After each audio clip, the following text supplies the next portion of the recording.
Welcome to the Matt Bernier Show. What's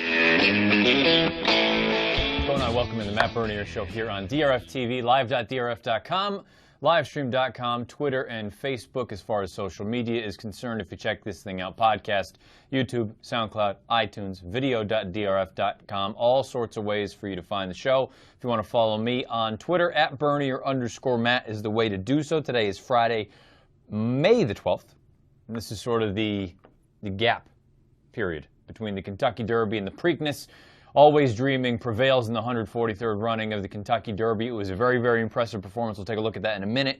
This is an interesting sort of time, though, because now you start getting ready for next Saturday down at Pimlico, where we're trying to find out who's going to show up, who's not going to show up, who's going to wait for the Belmont Stakes, and how is Always Dreaming doing coming out of the Kentucky Derby. And without further ado, turn it for home. Always Dreaming wins the Kentucky Derby. War Cry is there on the outside. McCracken swings wide. Classic Empire does too. And Looking at Lee cut the corner off the turn. They're racing for the final furlong. Always Dreaming digging down deep on a 2-length lead. Looking at Lee wanders off the rail. Now with 3 lengths to make up and a 16th to go. But Always Dreaming is digging down and Always Dreaming is holding on. Looking at Lee can't catch Always Dreaming, who's the 143rd winner of the Kentucky Derby. Derby down at Churchill Downs. It was an impressive performance from Always Dreaming, no matter how you cut it. And it was also probably one of the better rides from John Velasquez in his career, which is saying something because obviously Johnny V has got just an untold amount of tremendous rides. But the fact that this horse was breaking between a couple of speed horses, needed to be used early on, got early position, was pressing legitimate fractions throughout the opening half of the race, where you went sub 23 for a half mile, 46 and change. For the half, I should say, sub 23 for opening quarter. But then going on to the backside when John angled him off the rail, got him out into the clear, and this horse went on and did the rest. For a minute there, it looked like you were going to have a serious threat from Irish War Cry. Unfortunately, he packed it in badly. That was my pick in the race last weekend. He just did not fire for one reason or another. This horse, Always Dreaming, though, is a fascinating case study. You see, he's by Bodemeister. He's out of a dam where you've got plenty of speed and precociousness as far as sprinting is concerned. There's a lot of things to like about this horse, and the fact that Todd Pletcher got such a bad rap, or a unfair rap in my opinion, about the whole Derby record, because realistically, well, I don't even know what it was. It was 1 for 40-something going into last Saturday. Then everyone talking about, oh, well, you know, he can get him ready for he can win the big race prior to the Derby, but can he actually get over the hump? Well, realistically, of those 40-some-odd starters that he had, how many of them had a real chance? Less than 20? And even so, if you want to say, okay, 1 for 19, not a good number, I mean, let's be honest. He's won 2 of the past, I believe, 12, or the past 9, something ridiculous like that. And he hits the board almost every year in the Derby. So I think it was a little bit unwarranted, the sort of criticism and the knocking for Pletcher. I don't think it was unwarranted, the concern about a horse coming from Gulfstream going to Churchill Downs for Pletcher, because obviously they just do so much better down there at Gulfstream Park. But the Derby itself, 19 other horses in the race. You only get the chance to do it once every year. I think that was a little bit unfair, and it's good that Pletcher got that second one under his belt with a horse that looks like the sky is the limit. Now we shift our attention to Pimlico and the Preakness next Saturday afternoon. It's going to be very, very interesting. Right now, long-term extended forecast, we know how unreliable that is at this point, but right now it looks like the weather should be cooperating with us down in Baltimore next Saturday afternoon. We know that a fast track will not bother this horse. We know that a wet track now will not bother this horse, Always Dreaming. We know that he can go to the lead if it's given to him. We know that he can sit off of a target if that's the game that they choose to play. State of Honor was the target last Saturday. This Saturday we'll find out. I'm sure the post position draw will have a little bit of an analysis after it comes out Wednesday night. The Preakness draw doesn't have quite as much sort of cachet or so much emphasis as the Kentucky Derby post-position draw does, but it doesn't mean that crazy things and strange things can't happen, and it'll be interesting to see ultimately where Always Dreaming is drawn, who he's between, is he on the rail, is he outside, whatever the case may be. But the other thing we need to start talking about as far as the Preakness is concerned is the main competition and who it looks like we're going to be having to deal with, or Always Dreaming will have to be dealing with next Saturday afternoon. Classic Empire, I think, is number 1 on everyone's list as far as the main competitors and the main contenders to upset the apple cart next Saturday afternoon. This is a horse that coming into the Kentucky Derby, really, truly, I mean, let's be honest, he had one prep. He had one prep as a 3-year-old. That was the Arkansas Derby, which he prevailed in. I didn't love that he popped back to his left lead, but maybe it was a combination of him getting tired, and it could have been a number of things. His effort in the Kentucky Derby is, I don't want to say it's sneaky because everyone knows how good it was. It was a very, very strong effort when you consider everything, all pieces of it, where he broke from the gate. He got absolutely sideswiped by Irish War Cry, who drifted in badly out of the gate break. He's in amongst horses, uncomfortable early on. He's on a wet track, and he's hung wider than wide. And I know there are some people that believe, I should say many people believe, that the inside is where you wanted to be Saturday afternoon. Whether or not that was the case, for me, it's hard to say just because we have so much time between dirt races. I believe all told, it's almost 2 hours between dirt races. So I don't know how the track changed. We got more rain after the dirt race prior to the Kentucky Derby was run. So I'm not going to go out there and just say, automatically the inside was good just because Always Dreaming finished on the inside. Keep in mind on the backside, he was in the 2-3 path. And looking at Lee, who came from the back of the pack and got a very, very good pace scenario to run at, came on from the back, and he happened to be down on the inside as well. Classic Empire, if you believe the inside was the place to be, he was far outside. He was against the grain in that sense. He did have a pretty good pace scenario to run at, and it's not as though you couldn't close. I think Battle of Midway ran a very, very good race to hang on for third, considering he was up there testing those fractions as well. But, again, all things told, Classic Empire, he comes out of the Derby with a black eye, basically. He caught a lump of mud or whatever you want to call it during the running of the race. His eye was all swollen when he got back to the barn, had a couple of superficial scrapes. I think he is the one that everyone's going to look at and say, if anyone is going to win this race and beat Always Dreaming, it will be the 2-year-old champion, Classic Empire. And I was fortunate enough to talk to our friend John Englehart last night on his program, Winning Ponies. And I brought up an article that Dick Girardi wrote a few years back when American Pharoah won the Kentucky Derby and went on to the Preakness. And Dick Girardi's point was that the Arkansas Derby was getting this horse a little bit tighter, American Pharoah. And the Kentucky Derby, although he won it, he wasn't actually super tight. And that race, as hard as he had to work to beat Firing Line, that was the race that got him really, really tightened up and fit and ready for the big performance in the Preakness and ready for the big performance in the Belmont Stakes 3 weeks later. I wonder if we're going to see a similar sort of scenario with a horse like Classic Empire, where the Arkansas Derby, he wins because he's just better than everyone else. The Kentucky Derby, he has a rough trip, and he still runs very well. And I wonder if that was the race that really, really got him cranked up, ready to go. And now we're going to see, and I believe you're going to see a peak performance from Classic Empire Saturday in the Preakness. Whether it's good enough to beat Always Dreaming or not, we'll find out. But I think you're going to have the best Classic Empire we've seen to date next Saturday down at Pimlico. Other new faces, and maybe not new faces, but other faces that you're going to have to deal with if you're the Always Dreaming camp. You have Gunnevera, who's also going to be reeling back in 2 weeks from the Derby. He just was kind of a non-effort. And this is a hats off to all of the clockers, particularly our guys, Mike Welsh, Mike Vesci. It looked like they said that he wasn't carrying weight. He didn't look very good. He didn't look as good as they had seen him down in South Florida. And he kind of ran that way. There was no real excuse. Maybe the wet track didn't help his cause, but I don't want to use that as an excuse. He got plenty of pace to run at. I thought it was just a lackluster effort. And of the new shooters, now historically new shooters have not done well in the Kentucky Derby. But I'm looking at a few of these new shooters, particularly one in Cloud Computing, not as a true new shooter, because new shooters generally, we talk about them as either they're late bloomers or they weren't good enough to get into the Kentucky Derby.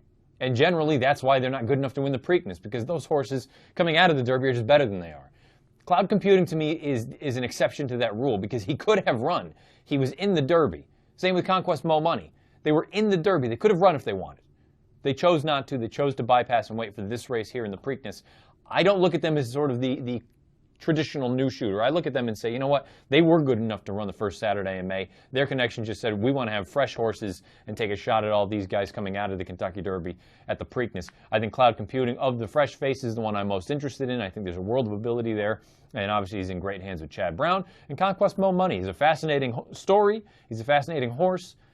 There's a lot of things to like, a lot of positive vibes around Conquest Mo Money. It's sure to be an interesting race, the second jewel in North American, in American racing, I should say, in American's Triple Crown. We'll find out if Always Dreaming can get the job done. Pletcher wheeling back on 2 weeks, not something he enjoys doing, but this horse looks like he is the goods, Always Dreaming. He is your 143rd winner of the Kentucky Derby, and possibly he'll go on to win the Preakness next Saturday. We'll have more of that, though, next Friday on this show, the Matt Bernier Show. We're going to take a break. When we come back, the postmortem of the Kentucky Oaks. Abel Tasman gets the job done. Coming in from California for Bob Baffert. Stay with us, the Matt Bernier Show.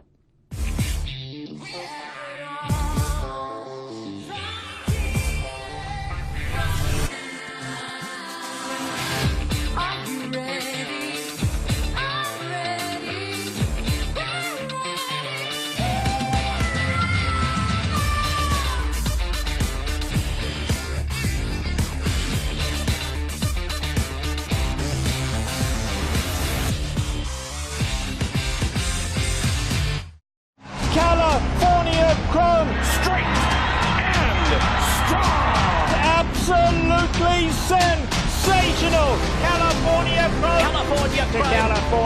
All the way to the Kentucky Derby. California Chrome wins impressively. He's gone into overdrive. California Chrome wins the Dubai World Cup. One of the greatest performances you'll ever see. Chrome turns to gold. Say goodbye to your inner caveman.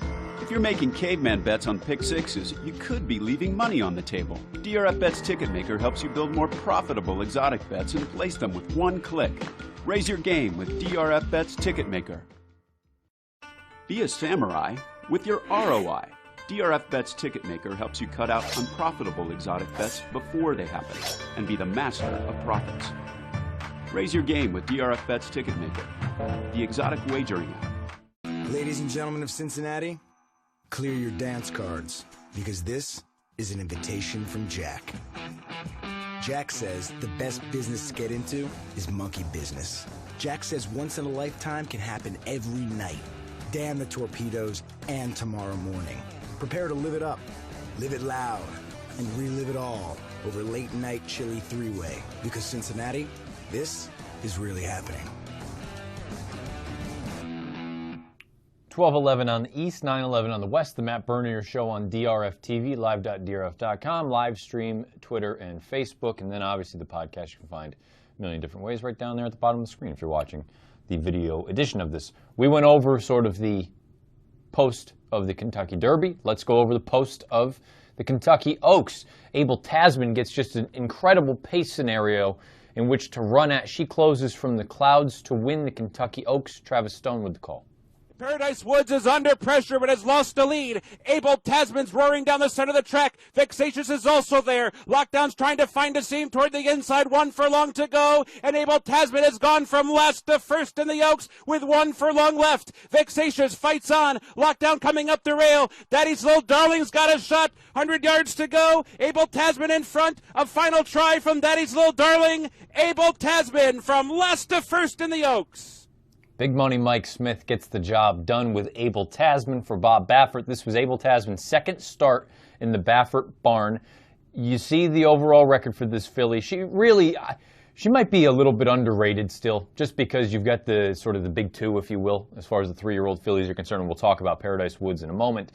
Abel Tasman, though, is a 2-time Grade 1 winner. She's a Grade 1 winner as a 2-year-old, a Grade 1 winner now in the biggest race for 3-year-old fillies. Now, this race, to me, as opposed to the Derby. The Derby, everything seemed pretty cut and dry. The only real trips in there, I suppose, you can make a case, like you say, Classic Empire, things didn't work out. It was less than ideal. And Thunder Snow, who knows what the deal was with the Bucking Bronco show. The Kentucky Oaks is a real sort of contender, though, for a race that you're going to have a lot of different things to dissect and try to assess coming out of that with horses exiting that race. One of them being not just the sloppy track, but the way that the track at Churchill Downs was playing on Friday afternoon. It was advantageous to be inside and be forwardly placed. Now, I know that basically goes against everything we just saw in that stretch run because the pace scenario, and that's the second piece that I think from a handicapping standpoint we need to discuss with the Kentucky Oaks. Paradise Woods, your heavy, heavy favorite. As much as I loved her, she was just drastically overbet. She shouldn't have been at nearly that short a price in the race. She goes out there and just absolutely gets buried on the front end by Miss Sky Warrior. Now, Miss Sky Warrior and her connections, Kelly Breen, Paco Lopez, they made it clear, we're going. We're taking the race to Paradise Woods. We don't want her to go out there and just set some relaxed pace and go, gate the wire merry-go-round. I don't have any problem with that. I really don't. Paradise Woods, if she was as good as I thought she was, she still should have been able to overcome that. If you want to say she bounced to the moon, I'm not going to disagree with you. If you're going to say that she just isn't as good as I thought she was, I'm probably not going to disagree with you. I still think she's very, very good. I still think she's one of the 2 or 3 best 3-year-old fillies that we have thus far. But I think it is fair. It's fair to just look at it and say, you know what? The pace was hot. I expected more. And at the very least, even if she wasn't able to go on and run with Abel Tasman or Daddy's Little Darling, who put in a very, very good performance, a good showing, a good account of herself. And the only thing I'm going to give myself credit for last week was the live long shot in Daddy's Little Darling. She ran very nice to run second. Lockdown ran very well to run third for Belmont and Juddmont. She's the full sister to Close Hatches. Paradise Woods, even if you can't run with the top 3 after the pace scenario, you're still supposed to outfinish Miss Sky Warrior, in my opinion. Miss Sky Warrior is a really nice, talented filly. You're still supposed to outfinish her. Now, maybe we'll find out that there was something more to the story coming out of it. I just think it was probably circumstances that got her beat, but even having said that, she's supposed to do better in my eyes if she is what I thought she was. I still think she's really talented, but maybe she's not the best 3-year-old filly that we have, which leads us. You have Abel Tasman, who won the Kentucky Oaks. You have Paradise Woods, who is still a very talented filly, but the horse that is just waiting in the wings, waiting in the weeds, however you want to phrase it, is Unique Bella. Unique Bella, perhaps I was a little quick to anoint Paradise Woods as the new leader of the 3-year-old filly division, considering Unique Bella really hasn't done anything wrong. And it wasn't her fault that she got hurt. Just one of those little things, little achy shins, whatever it may have been. And it sounds like she's going to be coming back shortly. When she does come back, she probably takes over inherits the favoritism in the division as far as the 3-year-old fillies are concerned. I would love to know, and this is obviously we'll never know, but from a hypothetical standpoint, and anybody that wants to let me know what they think, Facebook, Twitter, whatever it may be, if Unique Bella is in that situation last Friday afternoon, does she go on with it, or does she get her goose cooked and run up the track as well? Because I think that's another thing that if you want to compare a Paradise Woods with the Unique Bella, I think that is a fair thing to just bring up and throw out there. Say, you know what, well, if you're going to look at Paradise Woods and say, no excuse for that, would Unique Bella have been able to do better? Would she have been able to go on with it and possibly have a chance down the lane? Or would she have been up the track? And if that's the case, is she not as good as or anyone else made her out to be? So there are a lot of things coming out of the Kentucky Oaks, I think, from a handicapping standpoint. It's a much more fascinating race, handicapping-wise, in my opinion, than the Kentucky Derby. The Derby's exciting. We obviously have the opportunity, if Always Dreaming gets the job done in the Preakness next Saturday, to have possibly a Triple Crown on the line at Belmont Park on June 10th. But the Kentucky Oaks, that can end up being a very key race for better or for worse. Some horses, I think, probably moved up a little bit on it, and some horses certainly regressed, and maybe there were circumstances that led to that sort of regression, whether it was the wet track, whether it was the pace scenario, whether it was shipping for some of these horses. So there's a lot of things to take out of the Kentucky Oaks, and that's one that I think hopefully we'll find out sooner rather than later. It sounds like in the Black-Eyed Susan we may have a couple of the fillies exiting the Kentucky Oaks, running in that spot at Pimlico next Friday afternoon. So it'll be interesting to see what comes out of the Kentucky Oaks. But tip of the cap to Abel Tasman, Bob Baffert, Mike Smith.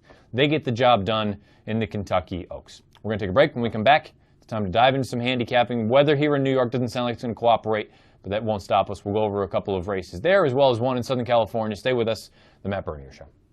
Well, the amazing thing about our work was just how similar he is to Uncle Mo. I mean, right away, of all of Rapoli's babies, he stood out as the most advanced, the most precocious, and the most talented, and that was exactly the same thing we'd seen a few years before with Uncle Mo. Outwork wins it for John Velasquez. To be able to win a Grade 1 like the Wood Memorial in only his 4th lifetime start was very impressive.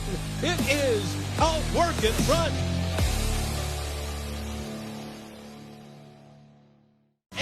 Win, the winner of the Gun Handicap. This horse is the complete package. He's won from 7 furlongs to 1.1 miles. He's won on dual surfaces. He's won with and without Lasix, and he's traveled around the world and brought his A game with him. He showed that he was a very top-class dirt horse. Balance is key, and he was just perfectly proportioned. I think that's what made him so athletic and so efficient on the track.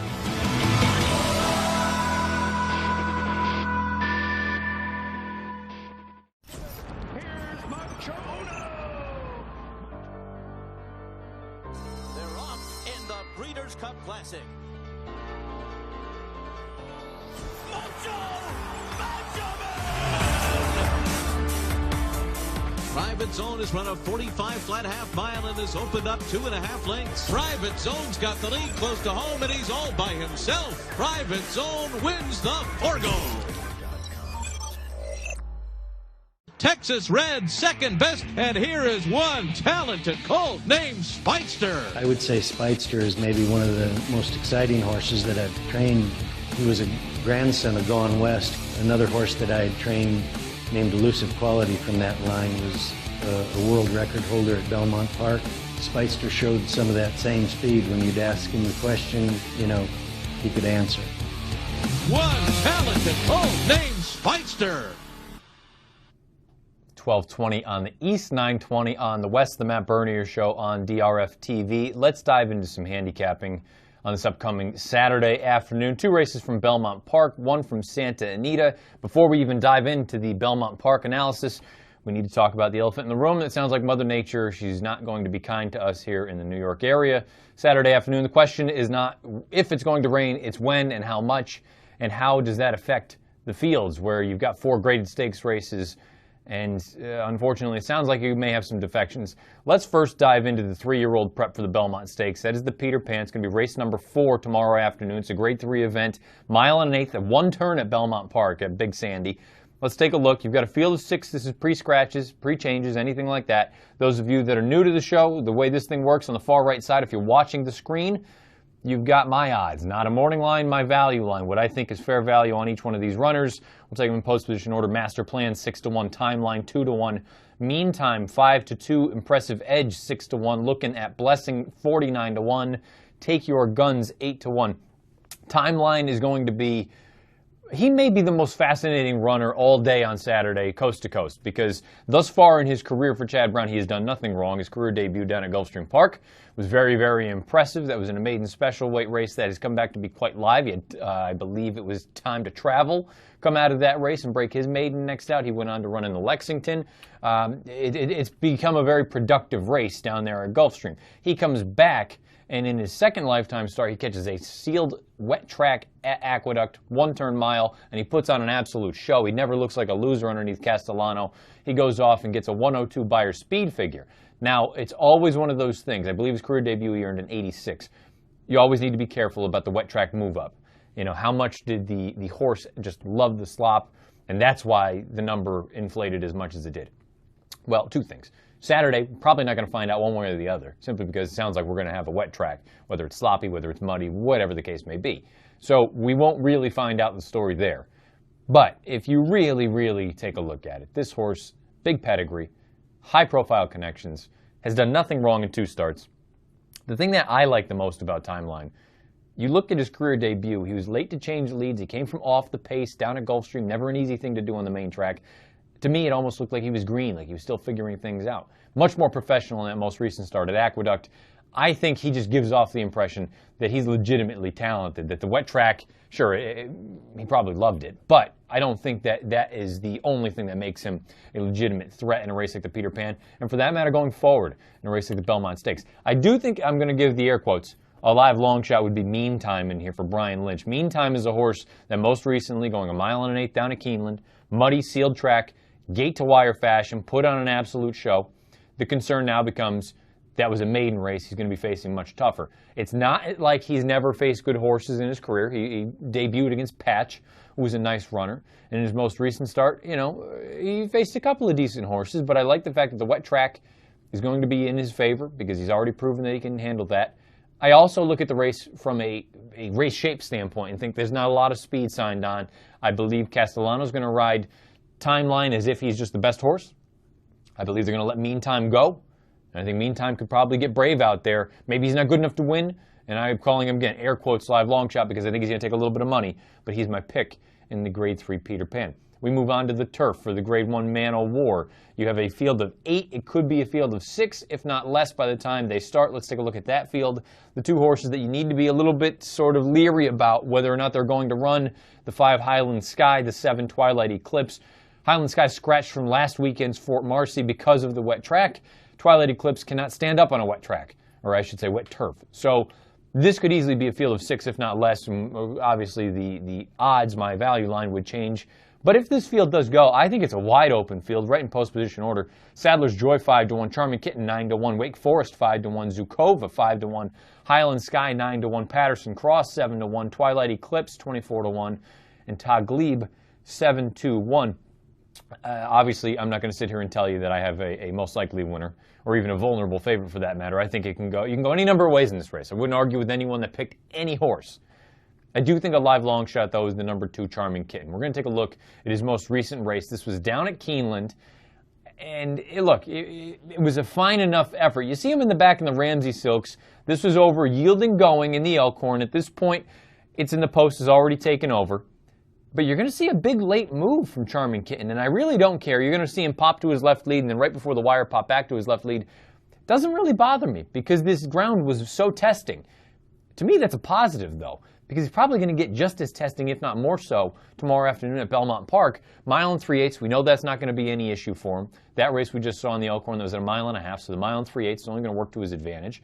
I also think it's important to go through and look at the lifetime PPs of this horse. You can do that in Formulator. He has had tactical speed in the past. I think he's going to be more forwardly placed underneath Irad Ortiz Jr., and I understand Irad is not the most aggressive rider we have in New York, but I think this just, you can't help but be forward with this horse. You got to be forwardly placed, and then there's a real scenario. If Twilight Eclipse doesn't go, and if Highland Sky doesn't go. Now, Highland Sky, I understand, he usually comes from a little bit farther out of it, but there's a real scenario that this horse is on the engine all of a sudden. The ground, I think, only helps his cause. He's run very, very well on ground with deep, deep cut in it. Not a little bit, a lot of cut, whether it's yielding, whether it's soft, whatever it may be. I just think, again, he's 15-1 on the line. I don't think you're going to get that number. You obviously won't get that number if we have those couple scratches.